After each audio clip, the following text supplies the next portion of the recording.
George Whitefield, O Pregador ao Ar Livre, 1714-1770. Mais de 100 mil homens e mulheres rodeavam o pregador, há mais de 200 anos, em Cambuslang, Escócia. As palavras do sermão, vivificadas pelo Espírito Santo, ouviam-se distintamente em todas as partes que formavam esse mar humano. É-nos difícil fazer uma ideia do vulto da multidão de 10 mil penitentes que responderam ao apelo para se entregarem ao Salvador. Esses acontecimentos servem-nos como um dos poucos exemplos do cumprimento das palavras de Jesus. Na verdade vos digo que aquele que crê em mim também fará as obras que eu faço, e as fará maiores do que estas, porque vou para meu Pai. João, capítulo 14, versículo 12, grifo do autor. Havia como um fogo ardente encerrado nos ossos deste pregador, George Whitefield. Ardia nele um zelo santo de ver todas as pessoas libertas da escravidão do pecado. Durante um período ininterrupto de 28 dias, realizou a incrível façanha de pregar a 10 mil pessoas. Sua voz podia ser ouvida perfeitamente a mais de 1 quilômetro de distância, apesar de ter físico fraco e de sofrer dos pulmões. Não havia prédio no qual coubessem em seus auditórios, e, nos países onde pregou, armava seu púlpito nos campos, fora das cidades.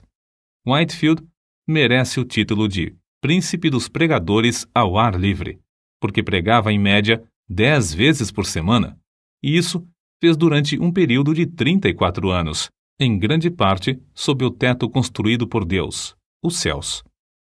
A vida de George Whitefield foi um milagre. Nasceu em uma taberna de bebidas alcoólicas. Antes de completar 3 anos, seu pai faleceu. Sua mãe casou-se novamente, e a George foi permitido continuar os estudos na escola. Na pensão mantida por sua mãe, fazia a limpeza dos quartos, lavava roupa e vendia bebidas no bar. Por estranho que pareça, já que ainda não era salvo, interessava-se grandemente pelo exame das Escrituras. Lia a Bíblia até alta noite e preparava sermões. Na escola, era conhecido como orador. Sua eloquência era natural e espontânea, um dom extraordinário de Deus. Talento este que possuía sem ele mesmo saber. Custeou os próprios estudos em Pembroke College, Oxford, servindo como garçom em um hotel. Depois de estar algum tempo em Oxford, juntou-se ao grupo de estudantes a que pertenciam João e Carlos Wesley. Passou muito tempo, como os demais do grupo, jejuando e esforçando-se para mortificar a carne a fim de alcançar a salvação. Ele ainda não compreendia que a verdadeira religião é a união da alma com Deus e a formação de Cristo em nós. Acerca da sua salvação, escreveu algum tempo antes de morrer. Todas as vezes que vou a Oxford, sinto-me impelido a ir primeiro a este lugar onde Jesus se revelou a mim, pela primeira vez, e me deu o novo nascimento. Com a saúde abalada, talvez pelo excesso de estudo, George voltou a casa para recuperá-la. Resolvido a não cair no indiferentismo, inaugurou uma classe bíblica para jovens que, como ele, desejavam orar e crescer na graça de Deus. Visitavam diariamente os doentes e os pobres, e frequentemente os prisioneiros nas cadeias, para orar com eles e prestar-lhes qualquer serviço manual que pudessem. George tinha no coração um plano que consistia em preparar 100 sermões e apresentar-se para ser separado para o ministério. Porém, quando havia preparado apenas um sermão, seu zelo era tanto que a igreja insistia em ordená-lo com apenas 21 anos, embora fosse regra não aceitar ninguém para tal cargo com menos de 23 anos. O dia que precedeu sua separação para o ministério, George passou em jejum e oração. Acerca desse fato, ele escreveu: À tarde, retirei-me para um alto, perto da cidade, onde orei com instância durante 2 horas, pedindo em meu favor e também por aqueles que estavam para ser separados comigo. No domingo, levantei-me de madrugada e orei sobre o assunto da epístola de Paulo a Timóteo, especialmente sobre o seguinte preceito: Ninguém despreze a tua mocidade. Quando o ancião me impôs as suas mãos, se meu vil coração não me engana, ofereci todo o meu espírito, alma e corpo para o serviço no santuário de Deus. Posso testificar perante os céus e a terra que dei-me a mim mesmo, quando o ancião me impôs as mãos, para ser um mártir por aquele que foi pregado na cruz em meu lugar. Os lábios de Whitefield foram tocados pelo fogo divino do Espírito Santo durante sua separação para o ministério. No domingo seguinte, naquela época de gelo espiritual, pregou pela primeira vez. Alguns se queixaram de que 15 dos ouvintes enlouqueceram ao ouvirem o sermão. O ancião da igreja, porém, compreendendo o que se passava, respondeu que seria muito bom se os 15 não se esquecessem da sua loucura antes de chegar o outro domingo. Whitefield nunca se esqueceu nem deixou de aplicar a si as seguintes palavras do Dr. Delany: desejo, todas as vezes que subir ao púlpito, considerar essa oportunidade como a última que me é dada de pregar, e a última dada ao povo de ouvir. Alguém assim escreveu sobre uma de suas pregações. Quase nunca pregava sem chorar, e sei que as suas lágrimas eram sinceras. Ouvi-o dizer: vós me censurais porque choro, mas como posso conter-me quando não chorais por vós mesmos, apesar das vossas almas mortais estarem à beira da destruição? Não sabeis se estáis ouvindo o último sermão ou não, ou se jamais tereis outra oportunidade de chegar a Cristo. Chorava às vezes até parecer que estava morto e custava a recuperar as forças. Disse que os corações da maioria dos ouvintes eram derretidos pelo calor intenso de seu espírito, como prata na fornalha do refinador. Quando estudante no colégio de Oxford, seu coração ardia de zelo. Pequenos grupos de alunos se reuniam no seu quarto diariamente, movidos tais quais os discípulos logo depois do derramamento do Espírito Santo no Pentecostes. O Espírito continuou a operar poderosamente nele e por ele durante o resto da sua vida, porque nunca abandonou o costume de buscar a presença de Deus. Separava o dia em 3 partes: 8 horas sozinho com Deus e em estudos, 8 horas para dormir e fazer as refeições, 8 horas para o trabalho entre o povo. De joelhos, lia e orava sobre a leitura das Escrituras, recebendo luz, vida e poder. Numa de suas visitas aos Estados Unidos, passou a maior parte da viagem a bordo, sozinho em oração. Alguém escreveu sobre ele: seu coração encheu-se tanto dos céus que anelava por um lugar onde pudesse agradecer a Deus, e sozinho, durante horas, chorava comovido pelo amor consumidor do seu Senhor. Suas experiências no ministério confirmavam a sua fé na doutrina do Espírito Santo como Consolador ainda vivo, o poder de Deus operando atualmente entre nós. A pregação de George Whitefield era feita de forma tão vívida que parecia quase sobrenatural. Conta-se que, certa vez, pregando a alguns marinheiros, descreveu um navio perdido num furacão. Tudo foi apresentado em manifestações tão reais que, quando chegou ao ponto de descrever o barco afundando, alguns marinheiros pularam dos assentos gritando: "As baleeiras! As baleeiras!" Em outro sermão, falou acerca de um cego andando na direção de um precipício desconhecido. A cena foi tão real que, quando o pregador chegou ao ponto de descrever a chegada do cego à beira do profundo abismo, o camareiro mor, Chesterfield, que assistia, deu um pulo gritando: "Meu Deus, ele desapareceu!" O segredo, porém, da grande colheita de almas salvas não era a sua maravilhosa voz nem a sua grande eloquência. Não era também o caso de que o povo tivesse o coração aberto para receber o Evangelho, uma vez que havia, na época, grande decadência espiritual entre os crentes. Também não foi por falta de oposição. Repetidas vezes, Whitefield pregou nos campos porque as igrejas fecharam-lhe as portas. Às vezes, nem os hotéis queriam aceitá-lo como hóspede. Em Basingstoke, foi agredido a pauladas. Em Staffordshire, atiraram-lhe torrões de terra. Em Moorfield, destruíram a mesa que lhe servia de púlpito e arremessaram contra ele o lixo da feira. Em Evesham, as autoridades, antes de seu sermão, ameaçaram prendê-lo se pregasse.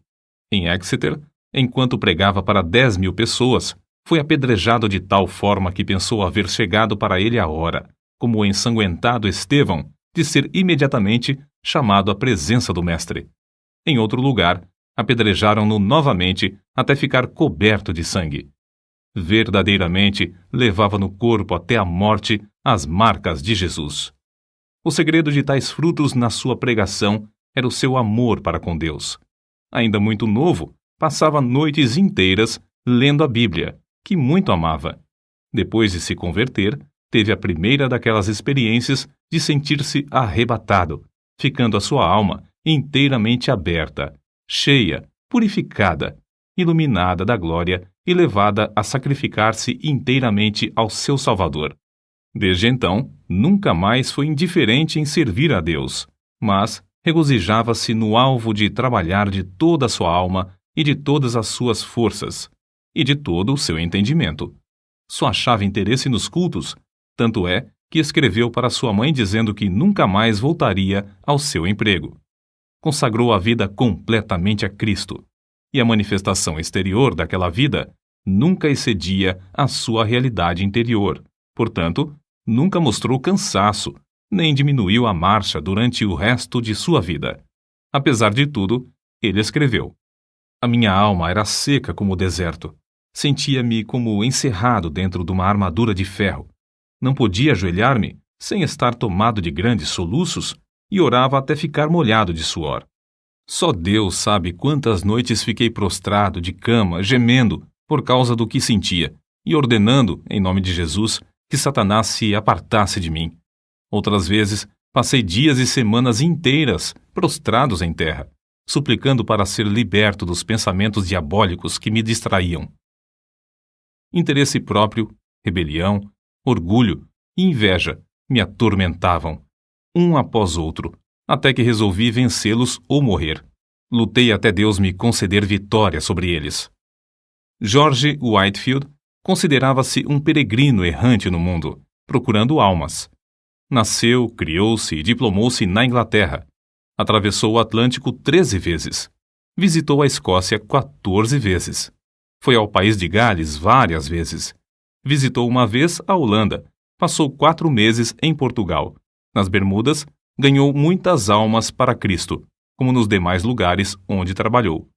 Acerca do que sentiu em uma das viagens à colônia da Geórgia, Whitefield escreveu: "Foram-me concedidas manifestações extraordinárias do alto.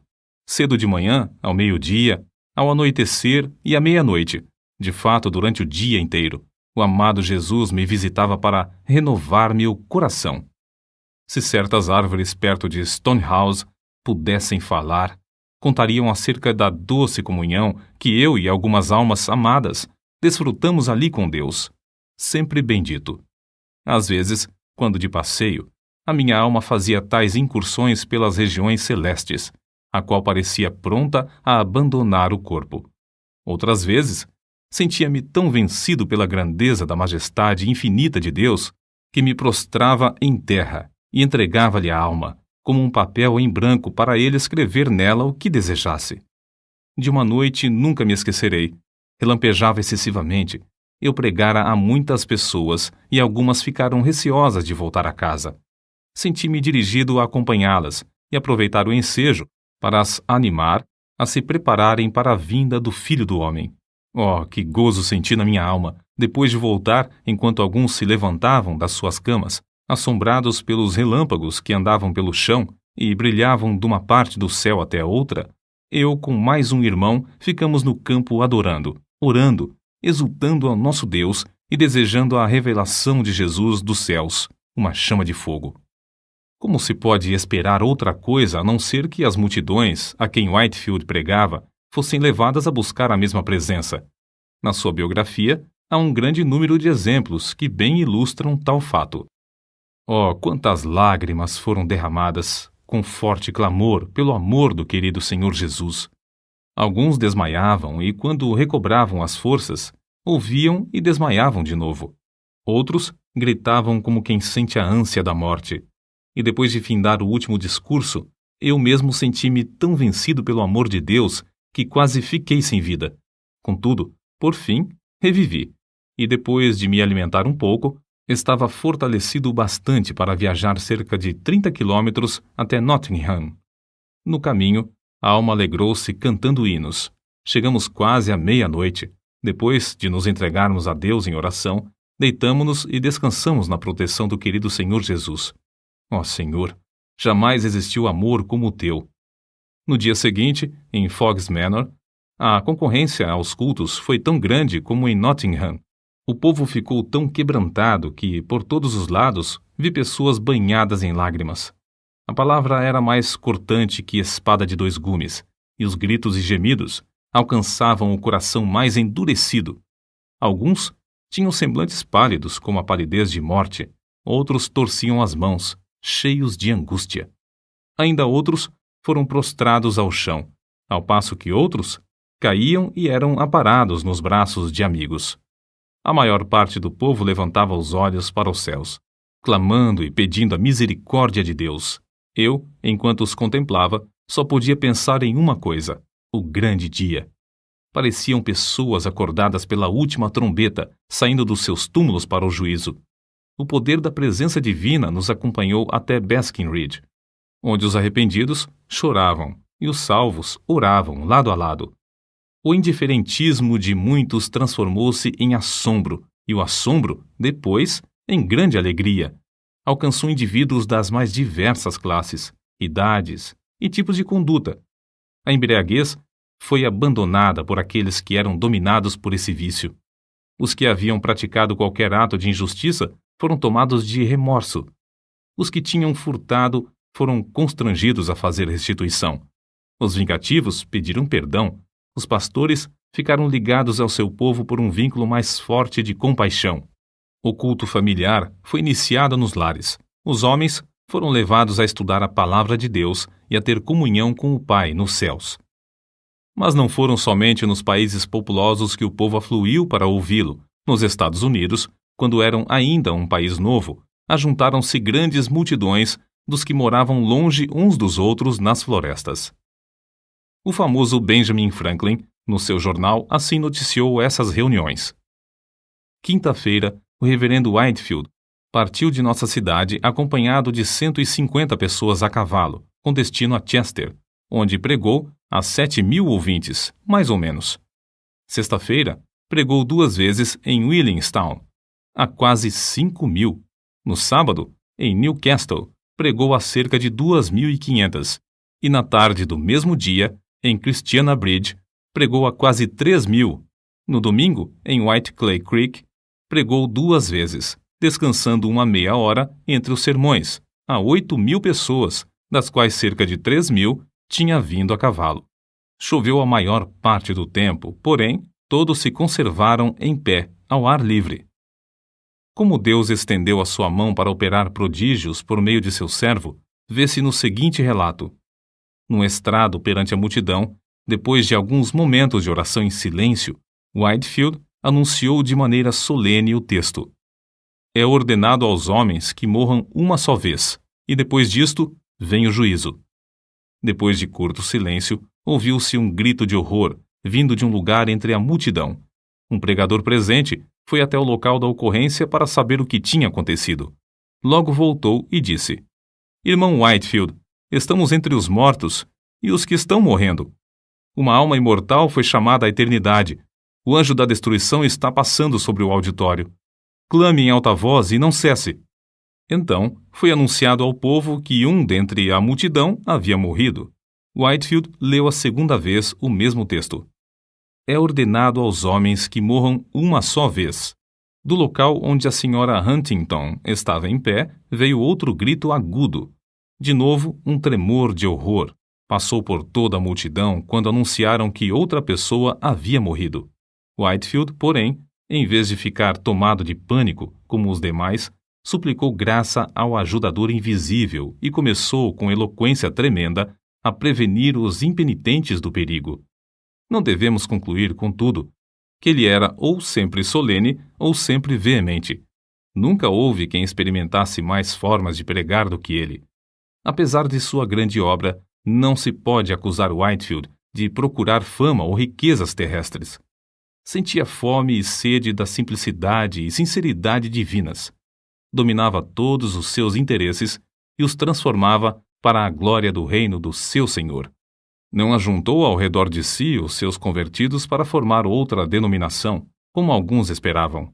Não, apenas dava todo o seu ser, mas queria mais línguas, mais corpos, mais almas a usar para o Senhor Jesus. A maior parte de suas viagens à América do Norte foram feitas em prol do orfanato que fundara na colônia da Geórgia. Vivia na pobreza e esforçava-se para granjear o necessário para o orfanato. Amava os órfãos ternamente, escrevendo-lhes cartas e dirigindo-se a cada um pelo nome. Para muitas dessas crianças, ele era o único pai, o único meio de elas terem o sustento. Fez uma grande parte da sua obra evangelística entre os órfãos e quase todos permaneceram crentes fiéis, sendo que um bom número deles tornaram-se ministros do Evangelho. Whitefield não era de físico robusto. Desde a mocidade, sofria quase constantemente, anelando, muitas vezes, partir e estar com Cristo. A maior parte dos pregadores acha impossível ministrar quando estão enfermos como ele. Assim foi que, aos 65 anos de idade, durante sua 7ª viagem à América do Norte, findou a sua carreira na Terra, uma vida escondida com Cristo em Deus e derramada num sacrifício de amor pelos homens.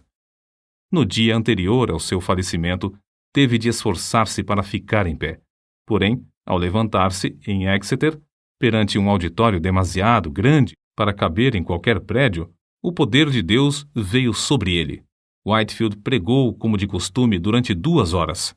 Um dos que lhe assistiram disse que seu rosto brilhava como o sol.